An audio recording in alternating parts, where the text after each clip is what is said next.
Hi, I'm Keith Sutton with Arkansas Farm Bureau, and I am visiting with Julie Robinson, who's an associate professor at the University of Arkansas. You're with the Cooperative Extension Service, and do you work out of our Little Rock office, Julie? Yes, sir, I do. Well, I know one of the things you do is something we're chatting about with folks today, and that's helping with all kinds of virtual meetings. It seems like since COVID-19 has kept so many of us at home, and we can't really safely meet in groups like we like to do, we're turning more and more to virtual meetings. And I know you've been involved with that quite a bit.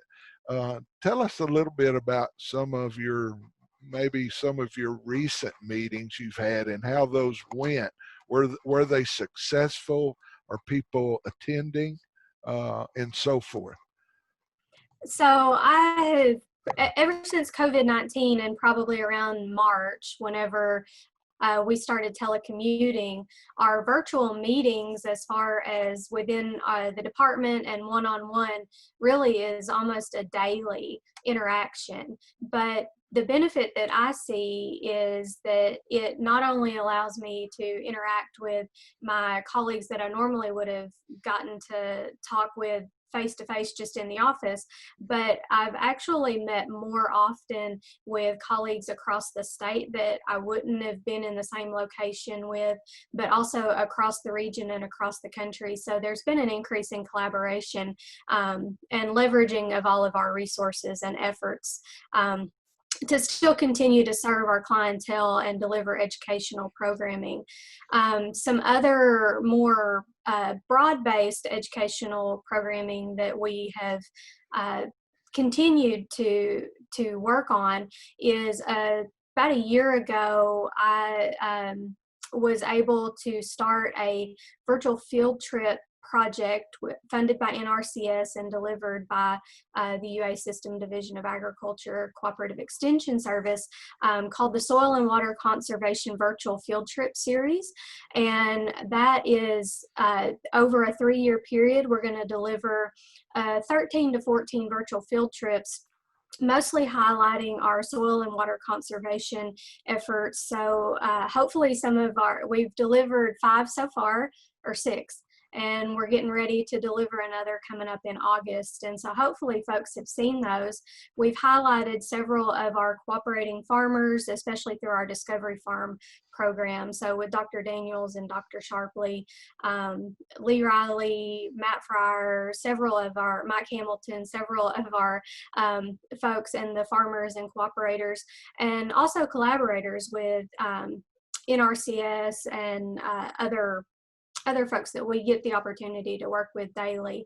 And really the virtual field trip concept started all the way back in 2014. The Arkansas Soybean Promotion Board funds the Soybean Science Challenge project, which has been going since actually 2013. And part of the growth and sort of embracing of this virtual education delivery started back in 2014 with our first virtual field trip, which we delivered from the Jackson County Extension Office in Newport. And I think it was Dr. Gus Lorenz was our first specialist presenter on that one, and then Dr. Terry Kirkpatrick in the next one.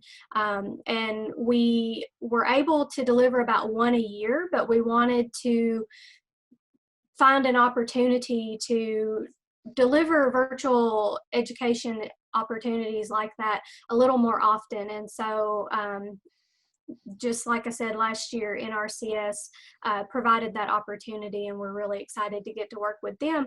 But what the virtual environment has provided is for us to reach more people at further distances. We've used it to get to interact with more students in the classroom. So Soybean Science Challenge is for high school science students.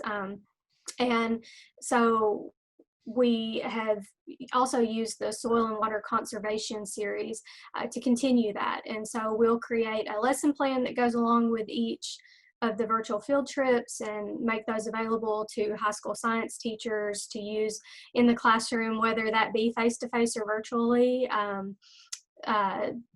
Previous, in the past, or whatever that looks like this fall for teachers.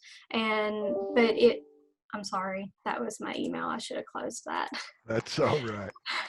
um, but it's allowed us to get into the classrooms, but it's also allowed us to reach farmers and producers, state and federal partners that still need that information, need to know about the research, the recommended best practices, but it's really not feasible for them to travel all that way, because that's not only travel dollars, it's also their time, which is very valuable. And so by using this virtual environment that we have been using, and I really don't see it going away. I mean, it's really been a time saver, a dollar saver, and it's allowed us to extend our reach to more people. And we know that our farmers and our folks in the ag industry are aware of all the efforts that are being made, in environmental efforts, conservation efforts, but it's really also given us a chance to not only increase their knowledge base, but also extend that reach to make more people aware of the efforts that the ag industry is making to be better stewards of our natural resources and our land. It surprised me a little. You mentioned you started thinking about doing some of this several years ago. This was not just a result of the pandemic.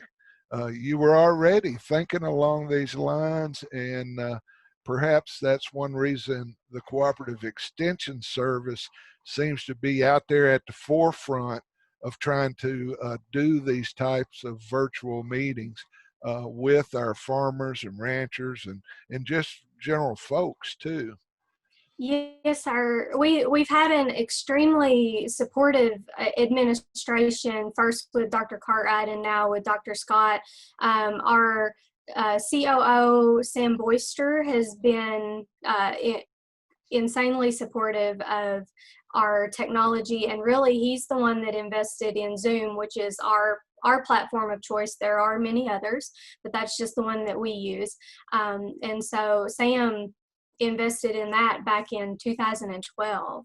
And so really a great long-term vision of his, and that's really what launched us into that space. Dr. Ballard, who you're going to visit with, was really the PI on the Soybean Science Challenge grant at the time, and is the one that really launched that first virtual field trip.